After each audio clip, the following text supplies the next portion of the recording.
Hello everyone, मेरा नाम है शुभम और आप देख रहे हैं बायोलॉजिकल स्पेक्ट्रम। तो चलिए शुरू करते हैं। जैसा कि आप सभी को पता है फ्रेंड्स, हमने लास्ट के वीडियो लेक्चर में 10th स्टेट बोर्ड के लिए जो थर्ड चैप्टर है that is life process in living organism part 2 ये स्टार्ट कर दिया है। आज इस चैप्टर को आगे बढ़ाते हुए हम इस चैप्टर में पढ़ने वाले हैं it's type of reproduction that is asexual reproduction.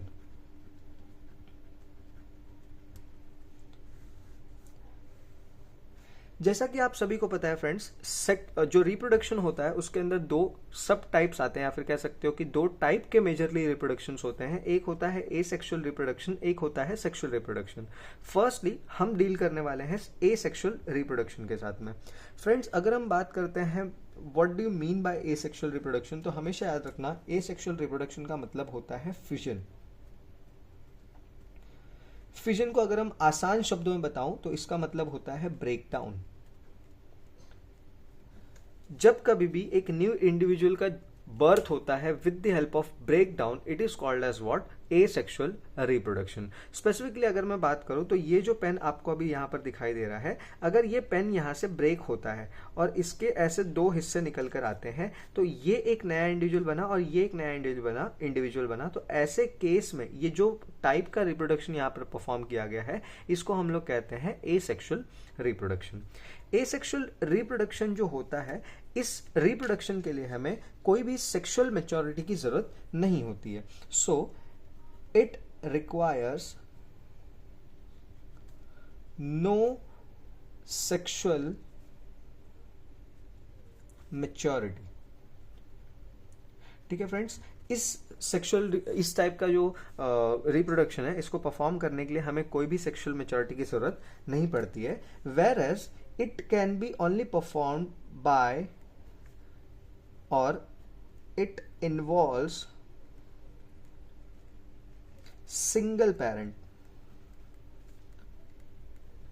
Friends, अगर हम बात करते हैं स्पेसिफिकली एसेक्सुअल रिप्रोडक्शन के बारे में तो ऑलवेज रिमेंबर कि एसेक्सुअल रिप्रोडक्शन जो होता है उसमें सिर्फ और सिर्फ सिंगल पेरेंट का इन्वॉल्वमेंट हमें देखने के लिए मिलता है। एक से ज्यादा पेरेंट यहां पर इन्वॉल्व होने वाले बिल्कुल भी नहीं है।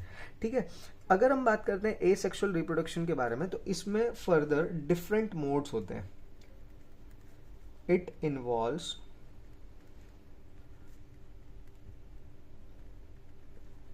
Different modes. जैसे कि अगर हम बात करते हैं तो सबसे पहला होता है फिजन, दूसरा होता है बडिंग, तीसरा होता है फ्रेगमेंटेशन,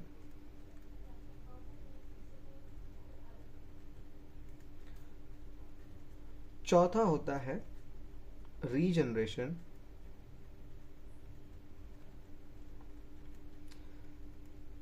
पांचवा होता है स्पोर फॉर्मेशन,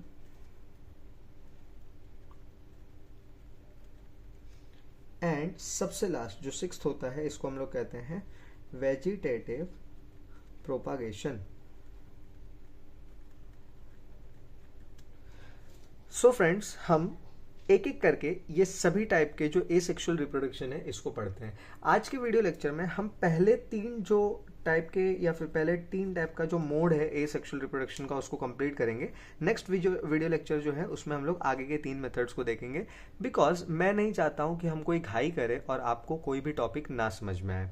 सो स्टार्ट करते हैं friends with the very first type that is fission. Friends, अगर हम बात करते हैं फिजन के बारे में, सो फिजन जो होता है ये मोर कॉमनली या फिर मोस्ट कॉमनली ये होता है यूनिसेल्युलर के अंदर। ये किसके अंदर परफॉर्म किया जाता है फ्रेंड्स? यूनिसेल्युलर ऑर्गेनिजम्स के अंदर ये परफॉर्म किया जाता है। फिजन के अंदर टोटल दो टाइप के फिजन्स होते हैं। एक होता है बाइनरी फिजन और दूसरा होता है मल्टीपल फिजन।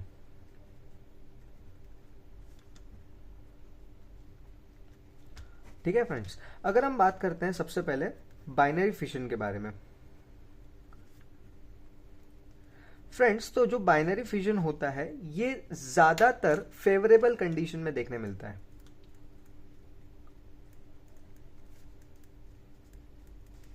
ये जो टाइप का रिप्रोडक्शन होता है या फिर ये जो एसेक्सुअल मेथड का रिप्रोडक्शन है, ये एक ऐसा रिप्रोडक्शन है जो फेवरेबल कंडीशंस में देखने मिलेगा यूनिसेलुलर ऑर्गेनिजम्स में। फेवरेबल कंडीशंस का मतलब होता है एक ऐसा कंडीशन जहां पर sufficient amount of water, oxygen and food available होता है किसी भी ऑर्गेनिजम्स के लिए। अगर ये सारी चीजें सफिशिएंट अमाउंट में अवेलेबल है तब हम उनको कहेंगे फेवरेबल कंडीशंस।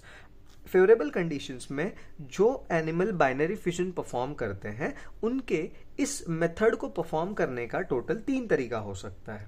अगर कोई सेल है, इसका कोई शेप एंड जो प्लेन है वो फिक्स नहीं है, तो रैंडमली किसी भी प्लेन से वो क्या कर जाएगा, डिवाइड कर जाएगा। तो ऐसे टाइप का जो बाइनरी फिशन होता है इसको हम लोग कहते हैं simple fission. Friends, binary fission, multiple fission हम इतनी देर से डिस्कस कर रहे हैं। बेसिकली ये दोनों भी चीजें हैं क्या, it is a type of cell division.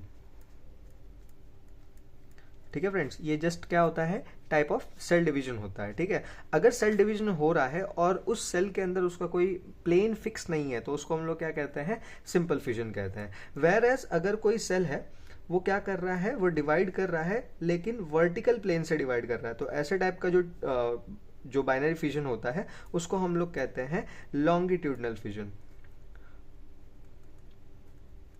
या फिर लॉन्गिट्यूडनल बाइनरी फिजन। और जो ऐसे हॉरिजॉन्टल प्लेन से सेल डिवाइड करते हैं इसको हम लोग कहते हैं ट्रांसवर्स बाइनरी फिजन। फ्रेंड्स, जैसा कि मैंने आप सभी को बताया कि ये जो बाइनरी फिजन होता है ये सिर्फ और सिर्फ फेवरेबल कंडीशंस में होता है और इसके 3 टाइप्स होते हैं। अगर सेल के डिवाइड करने का कोई प्लेन फिक्स नहीं है तो सिंपल बाइनरी फिजन, अगर वो वर्टिकल प्लेन से डिवाइड करता है तो लॉन्गिट्यूडनल बाइनरी फिजन, अगर वो हॉरिजॉन्टल प्लेन से डिवाइड करता है तो ट्रांसवर्स बाइनरी फिजन। अब हम देखते हैं कि एग्जाम्पल्स क्या क्या होंगे। अगर हम बात करते हैं सिंपल बाइनरी फिजन में तो इसका एग्जाम्पल है अमीबा। लॉन्गिट्यूडनल बाइनरी फिजन की अगर हम बात करते हैं तो इसका एग्जाम्पल होता है कह सकते हो कि यूग्लिना, ETC, लेशमानिया एंड ऑल, ये सब भी परफॉर्म करते हैं। अगर हम बात करते हैं ट्रांसवर्स बाइनरी फिजन के बारे में तो इसका एग्जाम्पल होता है, आप कह सकते हो कि प्लाज्मोडियम या फिर पैरामेशियम। ठीक है, इसके अलावा भी बहुत सारे एग्जाम्पल्स होते हैं, हम सभी एग्जाम्पल्स को यहाँ पर मेंशन नहीं कर सकते फ्रेंड्स। ठीक है, और आपको ज़्यादा इसके बारे में एग्जाम्पल्स याद वगैरह नहीं रखना है। स्पेसिफिकली हम ये जो डिविजन्स हम देख रहे हैं इसको हम बाइनरी फिजन इसीलिए कह रहे हैं फ्रेंड्स, क्योंकि जब ये सारे डिविजन्स कंप्लीट होंगे ना, अगर ये यहाँ से डिवाइड करता है तो ऐसे हमें 2 इंडिविजुअल सेल्स मिलने वाले हैं। अगर ये यहाँ से डिवाइड करता है ऐसे तो हमें यहाँ पर भी क्या होगा, ऐसे 2 इंडिविजुअल सेल्स मिलने वाले हैं फ्रेंड्स। सो हमें लास्ट में कितने सेल्स मिल रहे हैं, 2 डॉटर सेल्स मिल रहे हैं, इसीलिए हम इसको क्या कह रहे हैं, बाइनरी फिजन कह रहे हैं। अगर इसका जो प्लेन है ये डिफरेंट है तो उस हिसाब से उसको हम लोग अलग अलग नाम देंगे। अगर कोई प्लेन डिसाइडेड नहीं है तो सिंपल बाइनरी फिजन, अगर वर्टिकल प्लेन से हो रहा है तो लॉन्गिट्यूडनल बाइनरी फिजन, और अगर हॉरिजॉन्टल प्लेन से हो रहा है तो ट्रांसवर्स बाइनरी फिजन कहलाएगा फ्रेंड्स।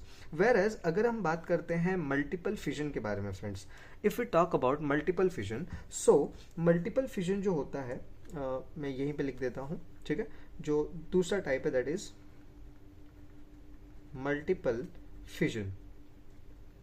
ये जो मल्टीपल फिजन होता है friends, always remember binary fission जो था फेवरेबल कंडीशंस में हो रहा था, ये जो होता है ये होगा अनफेवरेबल कंडीशंस में। What do you mean by unfavorable condition? मैंने आप सभी को बताया फेवरेबल कंडीशन हम एक ऐसे कंडीशन को कहते हैं जहां पर एयर, वाटर एंड फूड तीनों भी अवेलेबल हो। अगर ये चीजें अवेलेबल नहीं होती हैं और कोई ऑर्गेनिज्म को सरवाइव करने में डिफिकल्टी होता है तो ऐसे कंडीशंस को हम कहते हैं अनफेवरेबल कंडीशंस। अब अनफेवरेबल कंडीशंस में जनरली क्या होगा, खाना, पानी, हवा अगर नहीं मिल रहा है तो ऑर्गेनिजम्स को ऐसा डर लगने लगेगा कि काश अब, मतलब ऐसा उनको डर लगने लगेगा कि शायद अब उनकी जो स्पीशीज है या फिर वो जो एनिमल है वो अब धीरे धीरे क्या हो जाने वाले हैं, खत्म हो जाने वाले हैं। इसीलिए सबसे पहले अगर कोई भी वो ऑर्गेनिज्म है, लेट सपोज हम इसका, मैं आपको इसका एग्जांपल दे देता हूं। इसका एग्जांपल होता है एमीबा। मैं अमीबा का केस में आपको बताता हूं, जैसे कि जब अनफेवरेबल कंडीशंस है, ठीक है, जब कैसे कंडीशंस है, अनफेवरेबल कंडीशंस जब है, ठीक है, जब अनफेवरेबल कंडीशंस होते हैं तो जो अमीबा यहाँ पर पड़ा हुआ है, ठीक है, अमीबा का कोई शेप डिसाइडेड नहीं होता है, तो ये अनफेवरेबल कंडीशंस में ये जो अमीबा है ये क्या करेगा, अपने ऊपर एक प्रोटेक्टिव कवरिंग डेवलप कर लेगा। प्रोटीनिशियस कवरिंग डेवलप करता है अपने ऊपर। इस प्रोटीनिशियस कवरिंग को हम कहते हैं सिस्ट। ये जो प्रोटीनिशियस कवरिंग होता है फ्रेंड्स, हम इसको कहते हैं सिस्ट। और ये सिस्ट को बनाने के बाद अंदर ही अंदर मल्टीपल माइटोसिस करेगा। क्या करेगा ये, मल्टीपल टाइम्स माइटोसिस। माइटोसिस एक नॉर्मल सेल डिवीजन है जहां पर एक सेल जो होता है दूसरे सेल्स के अंदर क्या हो जाता है, डॉटर सेल्स के अंदर डिवाइड हो जाता है। सो ये यहाँ पर मल्टीपल टाइम माइटोसिस करेगा और फिर हमें उसी सिस्ट के अंदर क्या देखने मिलेगा, एक से ज्यादा या फिर बहुत सारे उसके अंदर डॉटर अमीबास जो है हम लोग को देखने के लिए वहां पे मिल जाएंगे फ्रेंड्स, कुछ इस तरीके से। और किसी का भी जो शेप है, जो प्लेन है, वो कोई भी डिसाइडेड नहीं होता है। जब फेवरेबल कंडीशंस लौट आएंगे, ठीक है, जब क्या होगा कि फेवरेबल कंडीशंस लौट आएंगे तो इस फेवरेबल कंडीशन में ये जो सिस्ट होगा ये बर्स्ट हो जाएगा। ये आधा जो होगा सिस्ट ये क्या हो जाएगा फ्रेंड्स, बर्स्ट हो जाएगा। और बर्स्ट होने के बाद जो इसके अंदर के जो अमीबास थे ये अमीबास क्या हो जाएंगे, बाहर आ जाएंगे इस तरीके से। और यहाँ पर ये सारे अमीबास क्या हो जाएंगे, स्प्रेड हो जाएंगे और नए इंडिविजुअल लाइफ को ये लोग स्टार्ट कर देंगे। तो ये ऐसे टाइप का या फिर ऐसे मेथड का जो रिप्रोडक्शन होता है हम इसे क्या कहते हैं, मल्टीपल फिजन कहते हैं। मल्टीपल फिजन्स में हम ऐसा कोई भी जो फेज कोई भी टाइप है जहां से सेल कट हो रहा है, किस प्लेन से सेल कट हो रहा है, इसको हम लोग नहीं देखते हैं। बस आपको इतना देखना है कि इसका एग्जाम्पल क्या है और वो कैसे कर रहा है। अगर इसके एग्जाम्पल को देखने जाएंगे तो इसके एग्जाम्पल में आता है प्लाज्मोडियम। प्लाज्मोडियम जो होता है ये भी परफॉर्म करता है क्या, मल्टीपल फिजन अनफेवरेबल कंडीशन में। ये प्लाज्मोडियम वही प्रोटोजोआ है जो हमें मलेरिया कॉज करता है और ये जो मल्टीपल फिजन इतना करता है ये करता है हमारे आरबीसीज के अंदर। आरबीसीज का मतलब होता है रेड ब्लड सेल्स जो हमारे ब्लड के अंदर पाए जाते हैं फ्रेंड्स। होप करता हूं यहां तक आपको ये सारी चीजें समझ में आ गई होंगी। अगला जो टाइप का एसेक्सुअल रिप्रोडक्शन हमें देखना है दैट इज बडिंग। फ्रेंड्स अगर हम बात करते हैं बडिंग के बारे में, अगर हम बात करते हैं बडिंग के बारे में, तो बडिंग जो होता है हमें दो चीजों के अंदर देखने के लिए मिल सकता है। One is unicellular and another one is multicellular. If we specifically talk about unicellular, तो यूनिसेल्युलर में इसका एग्जाम्पल होता है ईस्ट, वेरएस मल्टीसेलुलर में इसका एग्जाम्पल होता है हाइड्रा। तो इस तरीके से हम लोग को यहां पर क्या होगा कि बडिंग देखने के लिए मिलता है। अब बडिंग की अगर हम बात करते हैं, what do you mean by bud, so अगर मैं आपको एक बना के बताता हूँ, हाइड्रा का जस्ट उसके ही जैसा होता है, ठीक उसी के जैसा होगा, ठीक है। जैसे कि हम सपोज कर लो कि ये क्या है, एक यूनिसेलुलर ईस्ट रखा हुआ है, ओके। ये जो ईस्ट होता है ये ईस्ट के ऊपर क्या हो जाता है, बर्ड ग्रो करता है। अब बर्ड जो होगा वो इस तरीके से सिंगल भी हो सकता है या फिर एक के ऊपर एक ऐसे बर्ड्स भी हो सकते हैं। कुछ इस तरीके से बर्ड्स ग्रो कर जाएंगे या फिर उसके बॉडी पे ऐसे मल्टीपल जगह पर भी हमें क्या देखने मिलेंगे, बर्ड्स देखने के लिए मिलेंगे। अब धीरे धीरे क्या होगा कि पेरेंट बॉडी, यहाँ पे मैं सपोज कर लो कि एक ही ईस्ट है और इसके ऊपर एक ही बर्ड ग्रो किया है, ठीक है। अब जो कुछ भी खाना, अब देखो यहाँ पर अगर हम देख रहे हैं तो ये जो आपको बड़े सेल्स दिखाई दे रहे हैं, ये हो गया चाहे ये हो गया, इसको हम लोग कहेंगे पेरेंट ईस्ट। अब क्योंकि ये जो स्ट्रक्चर्स हैं अभी डेवलप नहीं हुए हैं ना, तो इन स्ट्रक्चर्स को हम लोग कहेंगे बर्ड, ठीक है। तो ये जो बर्ड होता है, अब पेरेंट ईस्ट, जैसे कि आप सभी को पता है, अगर कोई ह्यूमन है जो फीमेल है, जो प्रेग्नेंट है ह्यूमन फीमेल, तो उसके पेट में जो बच्चा पल रहा है उसको न्यूट्रिशन कहाँ से जाता है? जो माँ खाती है वही न्यूट्रिशन, वही खाना किसको जाता है? बच्चों को जाता है। ठीक उसी तरीके से यहाँ पर पेरेंट ईस्ट जो भी चीज़ कंज्यूम करते हैं उनसे उनको जो कुछ भी न्यूट्रिएंट मिलता है वो सीधा सीधा पास हो जाता है किसके अंदर? बर्ड के अंदर।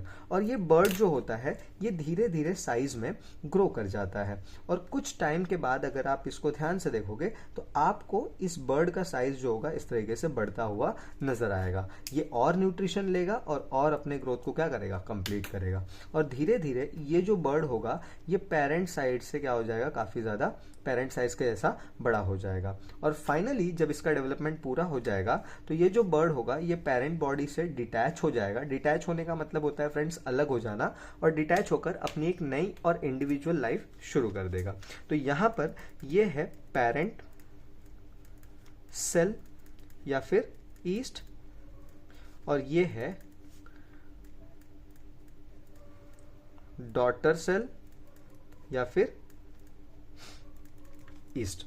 तो इस तरीके से हम लोग को बडिंग देखने के लिए मिलता है। सेम इसी तरीके से फ्रेंड्स हम लोग को हाइड्रा के अंदर भी कुछ सेम फिनोमेना देखने मिलेगा।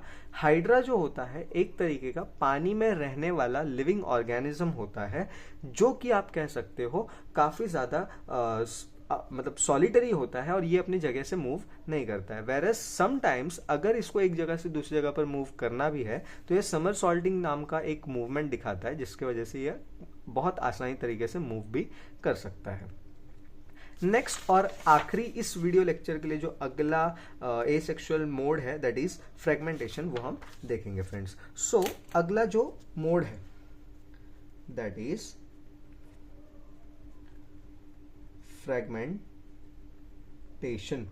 फ्रेगमेंटेशन ये वाला जो टाइप मेथड है रिप्रोडक्शन का फ्रेंड्स, इसकी अगर हम बात करते हैं तो ये फ्रेगमेंटेशन हम लोग को देखने मिलता है अक्सर मोस्ट कॉमनली स्पायरोगायरा, और कभी कभी ये हम लोग को साइकॉन जैसे स्पॉन्जेस में भी देखने मिलता है। स्पॉन्जेस क्या होते हैं फ्रेंड्स, ये हम लोग को सीधे सीधे पता चलेगा 6th चैप्टर में। अगर मैं आपको अभी डिटेल में स्पॉन्जेस के बारे में बताते बैठूंगा तो हमारा ये वाला लेक्चर काफी बड़ा हो जाएगा। तो स्पॉन्जेस के बारे में याद रखिएगा, हम इसके बारे में देखने वाले हैं इन 6th चैप्टर। ओके फ्रेंड्स, अगर इस लेक्चर में हमें फिलहाल फ्रेगमेंटेशन पे ध्यान देना है। फ्रेगमेंटेशन के बारे में अगर हम बात करते हैं तो लेट्स सपोज स्पायरोगायरा की अगर हम बात करते हैं तो स्पायरोगायरा एक टाइप का एल्गी होता है। ये भी कैसा एल्गी होता है? ग्रीन एल्गी होता है फ्रेंड्स। एल्गी में भी हम लोग को डिफरेंट टाइप्स के एल्गीज देखने मिलते हैं, तो ये एक टाइप का ग्रीन एल्गी होता है। और इसकी जो बॉडी होती है वो काफी फिलामेंटस होती है। फिलामेंटस मतलब रिबिन जैसे, ऐसे एक लंबा सा क्या होगा उसका बॉडी होगा, और ये उसके अंदर क्या होता है? ऐसा स्पाइरल सा उसका क्लोरोप्लास्ट होता है। फ्रेंड्स क्या होता है कि ये जो स्पायरोगायरा है ये जब ब्रेक हो जाता है, जब इसमें क्या लगता है जर्क वगैरह लगता है, फिर किसी भी रीजन से ये जब ब्रेक होता है तो जब इसके ऐसे फ्रैगमेंट्स बनते हैं, जो इसके ऐसे छोटे छोटे इस तरीके से ऐसे टुकड़े बन जाते हैं, तो ये जो टुकड़े होते हैं ये इनिशियली क्या कर देते हैं? अपना नया इंडिविजुअल लाइफ को शुरू कर देते हैं। और ये जो फ्रैगमेंट्स हमें इससे टूट कर मिले हैं, ये हर एक इंडिविजुअल जो है ये नया इंडिविजुअल है, और इनका हर एक का क्या है? एक नया अलग से लाइफ शुरू हो चुका है। तो इनको हम लोग कहते हैं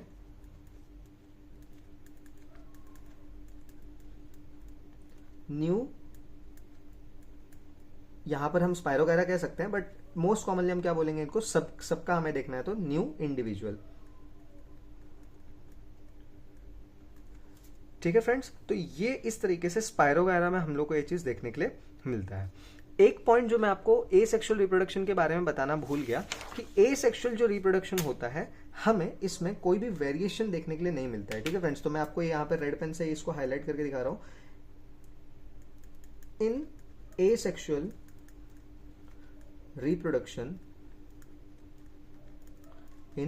reproduction, no variation is observed. ये ऐसा क्यों होता है फ्रेंड्स? वेरिएशन क्यों नहीं हम यहां पर देख पा रहे हैं? Due to absence of recombination. जैसा कि फ्रेंड्स मैंने अभी अभी आपको बताया कि एसेक्सुअल रिप्रोडक्शन जो होता है ये सिर्फ और सिर्फ माइटोसिस की वजह से होता है। अब क्योंकि माइटोसिस के अंदर रिकॉम्बिनेशन नहीं होता है तो इस टाइप का जो रिप्रोडक्शन है इसके अंदर जो रिकॉम्बिनेशन का प्रोसेस है ये कंप्लीटली क्या रहने वाला है, एब्सेंट रहने वाला है। और जाहिर सी बात है अगर रिकॉम्बिनेशन एब्सेंट है तो हमें कोई भी वेरिएशन देखने के लिए नहीं मिलने वाला है यहाँ पे। और अगर हमें इस टाइप का जो रिप्रोडक्शन है इससे वेरिएशन देखने के लिए नहीं मिलता है तो आखिरी के जितने भी इंडिविजुअल्स हैं ये सभी के सभी अपने को क्या देखने मिलने वाले हैं, सेम देखने मिलने वाले हैं। ये देख रहे हो आप हर जगह पर क्या है, ये सब के सब आइडेंटिकल है। सो हमें एसेक्सुअल रिप्रोडक्शन से क्योंकि कोई वेरिएशन नहीं होता तो हमें यहां से क्लोन्स मिलते हैं। यहां पे लिखता हूं, हमें इससे मिलते हैं clones. Friends what do you mean by clones? Clones are nothing but xerox copy of each others. ठीक है, अगर आप यहाँ पे देखो तो ये दोनों एक जैसे दिख रहे हैं, ये दोनों एक जैसे दिख रहे हैं, ये सभी मतलब एक जैसे असेंबल कर रहे हैं। अमीबा का शेप एक जैसा नहीं होता बट एक जैसे ही इंडिविजुअल्स वहां पर आपको देखने के लिए मिल रहा है। ठीक है, यहाँ पर भी आप देखेंगे एक जैसे इंडिविजुअल्स हैं, यहाँ पर भी सारे सेम इंडिविजुअल्स हैं। सो बाय दिस कंक्लूजन हम ये यहाँ से कंक्लूड कर सकते हैं इन चीज़ों को देखकर कि जो एसेक्सुअल रिप्रोडक्शन होता है उसमें कोई भी जेनेटिक वेरिएशन नहीं होता है और जेनेटिक वेरिएशन ना होने की वजह से जो इंडिविजुअल्स होते हैं वो एक जैसे दिखाई देते हैं और इन इंडिविजुअल्स को हम कहते हैं क्लोन्स। किस चीज़ के क्लोन? अपने पेरेंट के क्लोन, क्योंकि यहाँ पर कोई भी वेरिएशन हमें देखने के लिए नहीं मिलता है। इसी के साथ आज का वीडियो लेक्चर हम यहीं पर स्टॉप करते हैं फ्रेंड्स। अगर आपको वीडियो अच्छा लगा तो लाइक करिए, चैनल पे नए हो तो सब्सक्राइब करिए और अपने फ्रेंड्स के साथ इसको ज़रूर से शेयर करिए ताकि उनका भी जो टॉपिक है हाँ साइंस 2 से रिलेटेड वो सारी चीज़ें क्लियर होते रहे। मिलते हैं नेक्स्ट वीडियो लेक्चर में एक नए टॉपिक के साथ में जहां पर हम लोग पढ़ेंगे regeneration, spore formation and vegetative propagation. तब तक के लिए thank you and bye bye.